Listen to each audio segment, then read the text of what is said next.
할렐루야, 하나님은 살아계십니다. 오늘 본문은요, 크게 두 가지의 주제를 다루고 있습니다. 첫째 주제는 1절부터 7절까지의 말씀의 주제인 열매 없는 포도원의 비유입니다. 두 번째 주제는 8절부터 17절까지의 말씀의 주제인 이스라엘 백성들의 탐욕과 방탕의 죄와 그에 대한 형벌이 주제입니다. 하나님께서는 이스라엘 백성들을 향한 기대함이 있으셨습니다.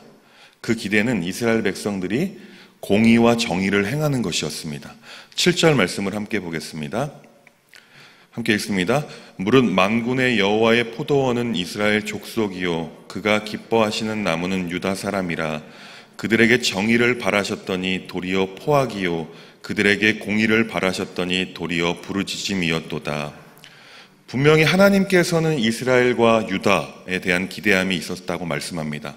그것은 그들이 공정하고 옳은 일을 행하는 것을 바랐으나 그들은 살인을 일삼았고 선한 일을 기대했으나 고통당하는 자들의 부르짖는 소리만 들렸다라고 말씀하고 있습니다. 다시 말해서 하나님의 기대와는 정반대로 행하고 있는 모습이 그려지고 있습니다. 하나님께서 과연 이스라엘과 유다에게 어떻게 행하셨길래 하나님의 기대와는 정반대로 이스라엘 백성들이 가고 있을까요? 하나님께서 이스라엘 행해 하신 일들을 한번 살펴보기 원합니다. 1절 말씀을 보겠습니다. 나는 내가 사랑하는 자를 위하여 노래하되 내가 사랑하는 자의 포도원을 노래하리라. 내가 사랑하는 자에게 포도원이 있으며 심히 기름진 사내로다. 아멘. 첫째는요, 하나님께서는 가장 좋은 땅에 이스라엘 백성들을 두셨습니다. 하나님께서 비옥한 야산의 포도원을 가지고 있다고 말씀합니다. 이 말씀은 하나님께서 이스라엘 백성들을 들이나 사막에 두지 않으시고 가장 비옥하고 좋은 곳, 기름진 곳에 두셨다는 것을 말씀하고 있습니다. 두 번째는 가장 좋은 것을 심었다고 말씀합니다. 2절 말씀을 보겠습니다. 땅을 파서 돌을 제하고 극산품 포도나무를 심었도다. 그 중에 망대를 세웠고 또 그 안에 술틀을 팠도다. 좋은 포도 맺기를 바랐더니 들포도를 맺었도다. 아멘. 하나님께서 가장 비옥한 야산의 땅을 파시고 또한 돌을 없애시고 제일 좋은 포도나무를 심었다라고 말씀합니다.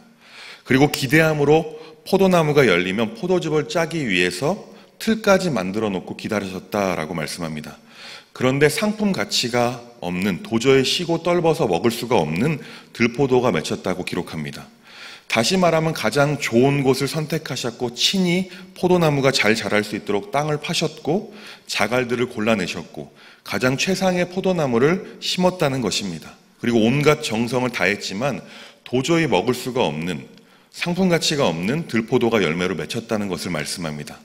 세 번째는 이스라엘 백성들을 위해 최선을 다했다라고 말씀합니다. 4절 말씀입니다. 내가 내 포도원을 위하여 행한 것 외에 무엇을 더할 것이 있으랴. 내가 좋은 포도 맺기를 기다렸거늘 들포도를 맺으면 어찌 됨인고. 하나님께서 가장 좋은 곳에 좋은 것을 심고 최선을 다해 가꾸셨습니다. 그런데 들포도가 열리자 하나님께서는 탄식하고 계십니다. 내가 내 포도원을 위해서 이 이상 어떻게 하란 말인가. 내가 좋은 포도를 기대했는데 어째서 쓸모없는 포도가 맺혔는가. 예루살렘과 유다에 사는 사람들아, 너희는 나와 내 포도원 사이를 심판하라 라고 하나님께서 하소연을 하고 계시는 모습을 보게 됩니다. 다시 말하면 누가 보더라도 이스라엘을 위해서 하나님께서 최선을 다하셨지만 이스라엘은 하나님의 기대와는 다른 방향으로, 잘못된 방향으로 가고 있다는 것을 말씀합니다. 네 번째는 이스라엘 백성들을 위해 울타리와 담을 만드셨습니다. 5절 말씀입니다. 이제 내가 내 포도원에 어떻게 행할지를 너희에게 이르리라. 내가 그 울타리를 걷어 먹힘을 당하게 하며 그 담을 헐어 짓밟히게 할 것이요. 여기서 울타리와 담은요, 이스라엘 백성들을 향한 하나님의 보호하심을 의미합니다. 다시 말하면 외부의 충격, 외부의 위협에서 보호해 주시겠다라고 말씀하고 계신 것입니다. 그런데 하나님의 지극정성으로 이스라엘을 돌봐주셨지만 이스라엘은 하나님의 마음도 모른 채 자신의 뜻대로 행하고 오히려 하나님의 기대와는 뜻을 저버린 채로 온갖 악행과 탐욕과 방탕으로 죄를 범하고 있다는 것입니다. 그 결과 하나님께서는 포도원을 더 이상 하지 않으시겠다라고 말씀합니다. 다시 말하면 상품 가치가 없는 들포도, 잘못된 열매가 맺힐 바에는 내가 포도원을 접겠다라는 것이죠. 그리고 그 결과에 따른 심판이 있을 것을 말씀하고 있습니다. 그 심판에는요, 첫 번째, 보호하심을 걷고 먹힘을 당하게 하고 짓밟히게 할 것이라고, 다시 말해서 지켜주지 않겠다라고 5절 말씀을 통해 말씀하고 있습니다. 둘째는 가꾸지 않아서 황무지가 되게 할 것이다 라고 말씀합니다. 6절 말씀을 보겠습니다. 내가 그것을 황폐하게 하리니 다시는 가지를 자름이나 북을 돋지 못하여 찔레와 가시가 날 것이며 내가 또 구름에게 명하여 그 위에 비를 내리지 못하게 하리라 하셨으니, 이 말씀은요, 나쁜 열매를 맺지 못하도록 손을 떼겠다라는 것을 의미합니다. 그리고 이어서 8절부터 17절까지의 말씀을 통해서 이스라엘의 탐욕과 방탕의 죄의 결과들을 말씀하고 계십니다. 땅을 향한 탐욕의 결과로 모든 가옥들이 황폐하게 될 것이다 라고 말씀합니다. 다시 말해 폐허가 될 것이다 라는 것입니다. 또한 열흘가리 포도원, 약 4만 평방미터의 포도원에 포도주가 겨우 22리터밖에 나오지 않을 것이며 한 말의 씨를 뿌려도 곡식은 한 되밖에 나오지 않게 될 것이다 라고 말씀하고 계십니다. 또한 방탕한 생활을 하는 이들을 향해서도 심판에 대해서 말씀합니다. 포도주나 독주를 밤새도록 먹고 술로 세월을 보내는 이들은 화가 있게 될 것이다 라고 말씀합니다. 또한 하나님의 일은 무관심하고 하나님께서 하신 일에 대해서는 생각조차 하지 않고 오로지 먹고 마시고 노는 것에만 집중하는 이들에게는 포로로 잡혀가게 될 것이다 라고 말씀합니다. 또한 지도자들은 굶어서 죽게 될 것이다. 그리고 일반 백성들은 목말라 죽게 될 것이다 라고 심판에 대해서 말씀하십니다. 그리고 14절 말씀을 통해서는 무덤이 입을 크게 벌려서 귀족들과 술로 흥청거리며 떠들어대는 많은 백성들을 삼켜버릴 것이다 라고 말씀합니다. 또한 천한 자도 귀한 자도 다 낮아지고 교만한 자도 낮아질 것이며 그렇게 할 것이다 라고 말씀하고 계십니다. 그러나 하나님께서는요, 옳은 일을 행하시고 그의 위대하심을 보이시며 자기 백성을 심판하심으로 하나님의 거룩하심을 나타내시겠다라고 말씀하고 있습니다. 16절 말씀입니다. 오직 만군의 여호와는 정의로우심으로 높임을 받으시며 거룩하신 하나님은 공의로우시며 거룩하다 일컬음을 받으시리니. 아멘.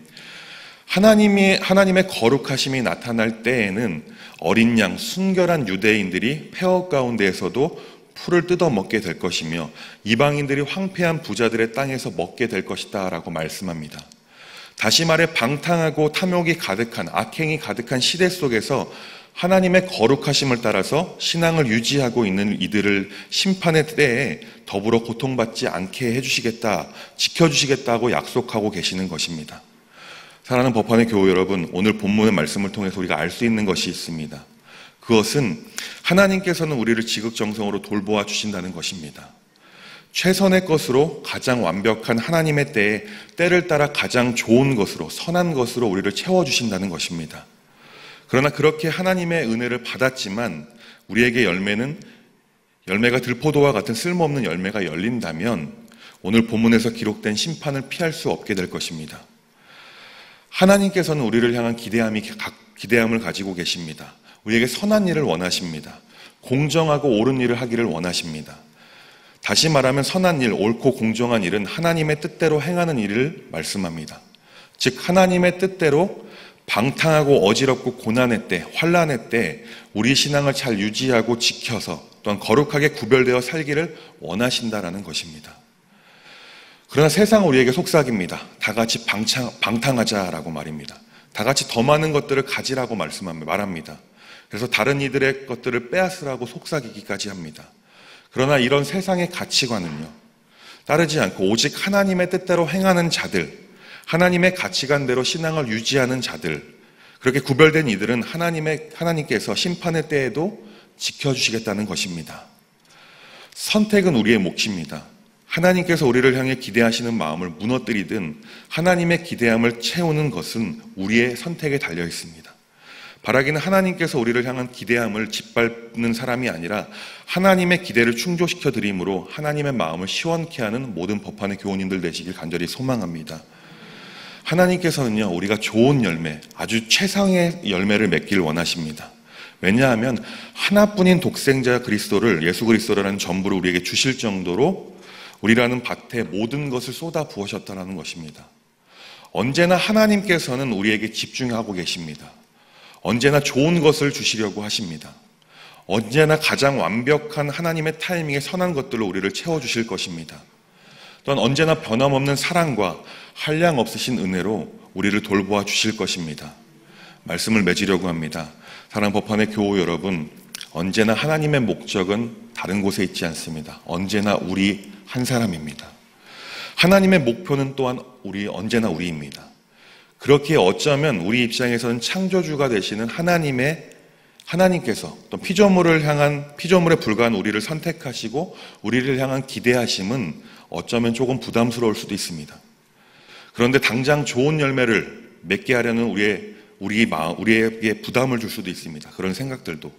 그런데 중요한 것은 매 순간 선택의 순간에 하나님께서 원하시는 공의와 정의를 위해 옳은 일을 선택한다면 그 작은 선택들이 모여서 결국엔 우리로 하여금 하나님께서 원하시는 최상의 열매를 맺게 될 것입니다.